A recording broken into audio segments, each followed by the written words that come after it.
انسان کے اعمال کے اندر بھی سچائی ہونی چاہیے. ہم دعا مانگتے ہیں، کئی دفعہ ہم نے ایسے دیکھا ہے لوگ دعا مانگ رہے ہوتے ہیں، یوں اوپر بھی دیکھ رہے ہوتے ہیں، دائیں بائیں بھی دیکھ رہے ہوتے ہیں، پتہ نہیں دکان کا حساب کر رہے ہوتے ہیں، یہ کیا سوچ رہے ہوتے ہیں.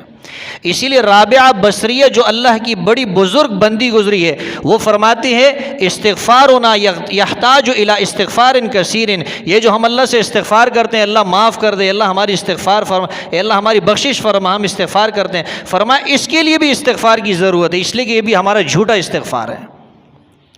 کئی لوگ ایسا ہم نے دیکھا ہے، ان کے ہاتھ میں تسبیح ہوتی ہے، سودی کاروبار کر رہے ہوتے ہیں، ہاتھ میں تسبیح ہوتی ہے، جھوٹ بول رہے ہوتے ہیں. اسی لیے رابعہ بصریہ فرماتے ہیں استغفارنا یحتاج الی استغفار کثیر.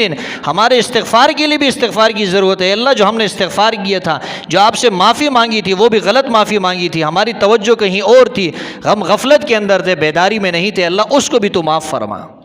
اس کے لیے بھی استغفار کی ضرورت ہے.